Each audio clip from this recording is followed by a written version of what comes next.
Assalamualaikum warahmatullahi wabarakatuh. Saya sudah berada di lokasi di mana terjadi kebakaran kemarin.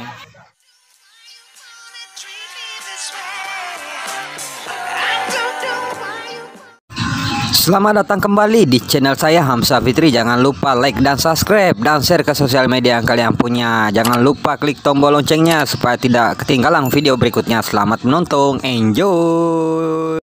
Yang pertama, sedekah itu akan mensucikan jiwa, akan membuat jiwa ini jadi bersih, jadi baik. Kalau hati keras, banyak malas berbuat ibadah dan malah terbuka pintu maksiat, maka sedekah salah satu pintu utama untuk mensucikan jiwa. Sebagaimana Allah sebutkan dalam surah At-Taubah ayat 103, A'udzu billahi minasyaitonir rajim. Khudh min amwalihim shadaqatan tutahhiruhum wa tuzakkihim biha wa shalli 'alaihim. Inna salataka sakanul lahum wallahu sami'un alim. Ambillah zakat atau sedekah dari sebagian harta mereka, hai Muhammad, dan dengan zakat atau sedekah itu engkau telah membersihkan dan mensucikan jiwa mereka, dan berdoalah untuk mereka. Sesungguhnya doamu menjadi ketentraman jiwa mereka, dan Allah Maha mendengar lagi Maha mengetahui. Ulama tafsir mengatakan yang dimaksud dengan watu zakihim dan mensucikan jiwa mereka adalah membersihkan dosa-dosa mereka, melapangkan dada-dada mereka, serta membukakan semua pintu-pintu kebaikan dalam kehidupan mereka. Yang kedua, sedekah adalah bentuk ketundukan kepada Sang Pencipta Allah. Allah Subhanahu wa taala menyebutkan dalam Al-Qur'an, mengingatkan kepada kita kekal ditelawakan oleh orang beriman sampai hari kiamat. Kalau sedekah yang dikeluarkan akan mendatangkan kebahagiaan, dan kalau tidak dikeluarkan justru akan jadi penyesalan pada hari kiamat. Dalam surah Ibrahim ayat 31 Allah berfirman, A'udzu billahi minasyaitonir rajim. Qul li ibadiyalladzina amanu yuqimus salata wa yunfiqu mimma razaqnahum sirran wa alaniyatan min qabli an ya'tiya yaumun la bay'un fihi wala khilal. Al-ayah. Katakanlah kepada hamba-hambaku, hai Muhammad yang telah beriman, hendaklah mereka mendirikan solat dan menafkahkan sebagian rezeki yang kami berikan kepada mereka, baik secara sembunyi-sembunyi atau terang-terangan, sebelum datang hari kiamat, di mana pada hari itu tidak ada lagi jual beli dan tidak ada lagi persahabatan. Juga dalam surah Al-Baqarah ayat 254 Allah berfirman, A'udzu billahi minasyaitonir rajim. Ya ayyuhalladzina amanu anfiqu mimma razaqnakum min qabli an ya'tiya yaumun la bay'un fihi wala khullatun wala syafa'ah wal kafiruna humudz zalimun. Hai orang-orang yang beriman, yang sudah merasa memiliki iman kepada Allah, Allah memanggil kita semua. Belanjakanlah di jalan Allah sebagian dari rezeki yang telah kami berikan kepada kalian sebelum datang hari yang mana pada hari itu tidak ada lagi jual beli, tidak ada lagi pertolongan, dan orang-orang kafir adalah orang-orang yang zalim. Yang ketiga, seorang mukmin akan terlindungi pada hari kiamat dengan sedekahnya. Dikatakan dalam sebuah hadis dari Uqbah bin Amir radhiyallahu anhu, beliau berkata, saya mendengarkan Rasulullah sallallahu alaihi wasallam bersabda, kullu imri'in fi dhilli sadaqatihi hatta yufsala bainan nas atau qala hatta yuhkama bainan nas. Dan hadis ini disebutkan Ibnu Khuzaimah dan dikatakan sanadnya sahih berdasarkan syarat Muslim, yang artinya adalah setiap orang nanti pada hari kiamat akan dilindungi oleh sedekahnya, di mana Allah Subhanahu wa taala sedang ditunggu untuk mengadili para hamba-hamba, atau kata Nabi SAW, hingga Allah memutuskan di antara manusia. Abul Khair, salah satu perawi hadis ini, setelah membaca dan menghafalnya, maka dia dikatakan oleh para orang di sekitarnya, tidak pernah lewat satu hari pun kecuali dia langsung bersedekah, walaupun hanya dengan sepotong kue atau sebutir bawang saja. Juga dalam hadis lain diriwayatkan Bukhari Muslim, sebagaimana disebutkan hadis yang cukup panjang, ada 7 orang akan dinaungi oleh Allah pada hari kiamat. Tidak ada naungan kecuali naungan Allah.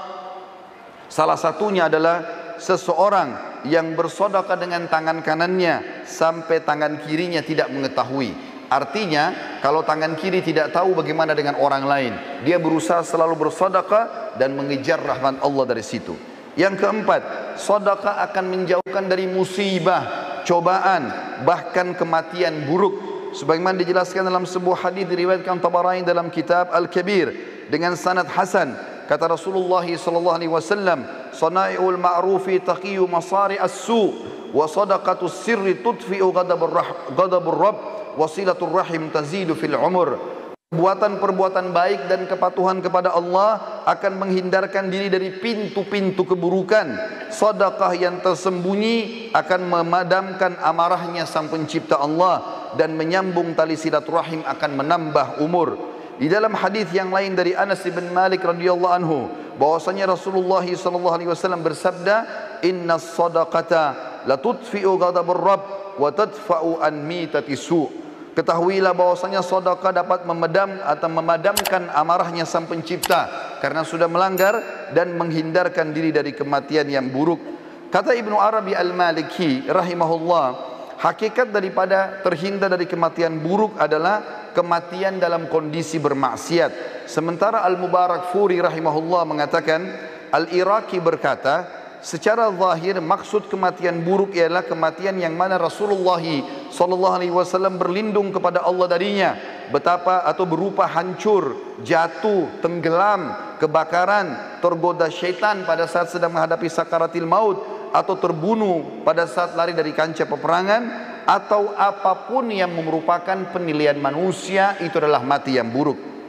Yang kelima, sedekah adalah pelita kehidupan, akan memberikan cahaya pada wajah, pada tubuh, pada perilaku-perilaku, pada rumah tangga, pada usaha, pada interaksi dengan manusia. Sebagaimana disebutkan dalam hadis yang sahih diriwayatkan Imam Muslim, kata Nabi SAW, "At-tuhuru syatrul iman, walhamdulillahi tamla'ul mizan, wa subhanallahi walhamdulillahi tamla'ani, au tamla'u ma bainas samawati wal ard, was-salatu nur, was-sadaqatu burhan, was-sabru dhiya, wal Qur'anu hujjatun laka au alaik, kullu nasi yaghdu fabayi'u nafsahu famu'tikuha au mubikuha."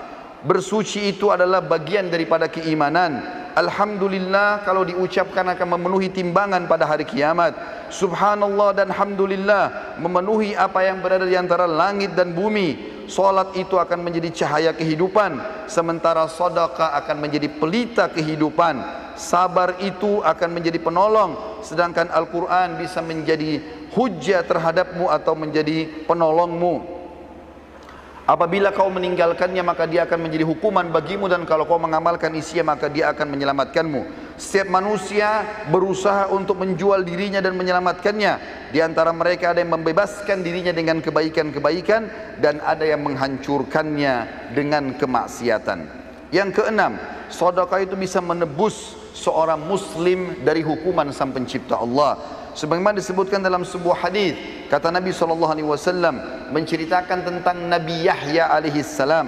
Beliau pernah berkata kepada umatnya, "Wa amurukum bis sadaqah, fa inna mathala dzalika kamathali rajulin asarrahu atau asarahu al-adu, fa awsaku yadahu ila unukihi wa qaddamuhu liyadribu unuqah, faqal ana afdihi minkum bil qalili wal kathir, fa fadha nafsahu minhum." Saya memerintahkan kalian untuk bersedekah, karena yang demikian itu seperti seseorang yang sedang ditawan oleh musuh, dan mereka mengikat erat tangannya ke lehernya dan dihadapkan untuk dipenggal lehernya.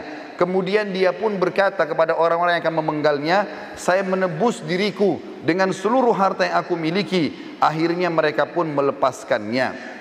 Nabi SAW telah menyerupakan seorang pemberi sedekah seperti tawanan, lalu sedekah hadir untuk membebaskan dia. Yang ketujuh, Allah akan mengembalikan apa yang dikeluarkan.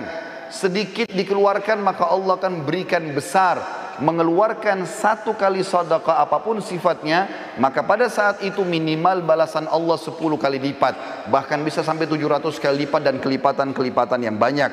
Allah menyebutkan dalam surat Saba ayat 39, A'udzu billahi minasyaitonir rajim. Qul inna rabbi yabsutur rizqa liman yasha'u min ibadihi wa yaqdiru lah, wa ma anfaqtum min syai'in fahuwa yukhlifu wa huwa khairur raziqin. Katakanlah hai Muhammad kepada hamba-hambaku, sesungguhnya Tuhanku melapangkan rezeki bagi siapa yang dikehendakinya di antara hamba-hambanya, dan menyempitkan bagi siapa yang dikehendaki.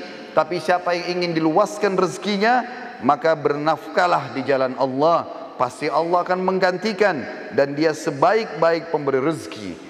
Di dalam sebuah hadis yang sahih riwayat Imam Muslim, kata Nabi SAW, Allah berfirman hadis qudsi, "Ya ibna Adam, anfik unfik alaik. Wahai anak Adam, keluarkan dulu di jalanku, maka aku akan berinfak kepadamu.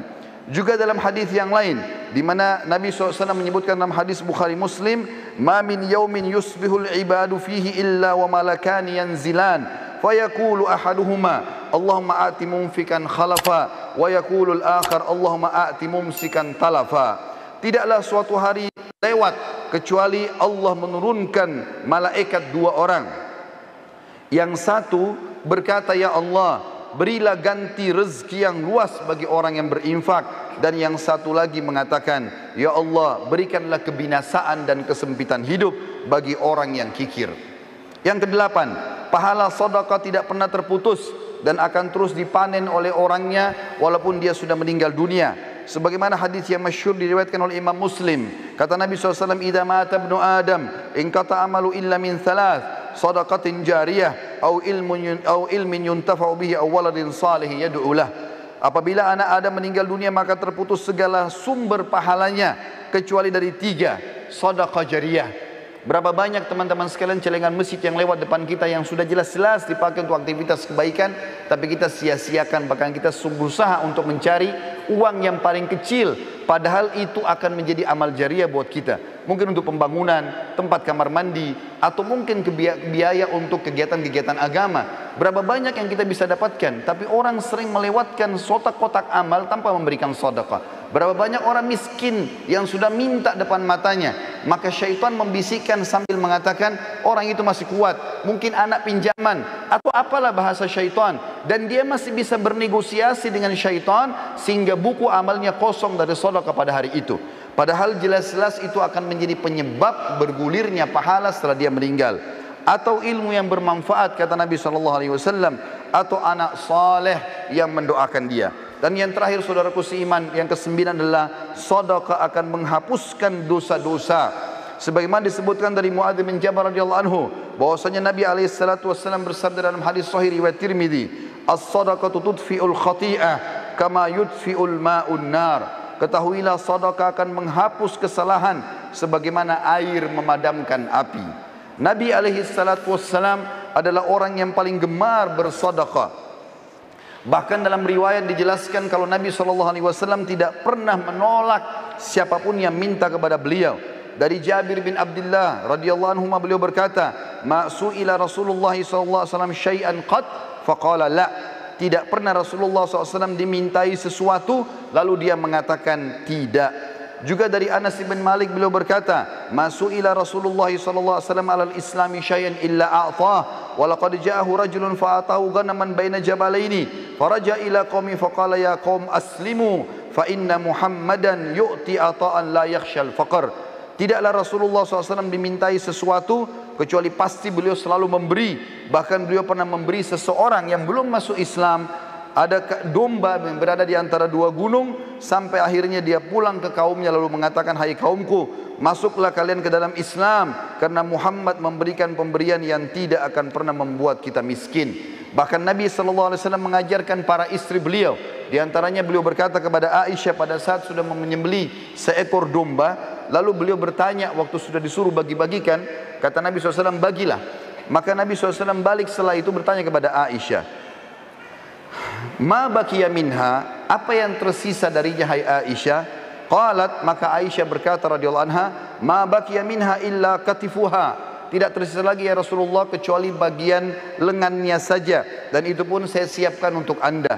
Maka kata Nabi SAW, "Baqiya kulluha ghaira katifiha." Ketahuilah bahwasanya tersisa semuanya, justru yang tertinggal hanyalah lengannya saja atau pundaknya saja. Artinya yang sudah kamu sedekahkan, justru itu yang terbaik yang kita panen pahalanya pada hari kiamat, dan itu yang kekal, sementara yang tertinggal kita makan akan habis dengan itu.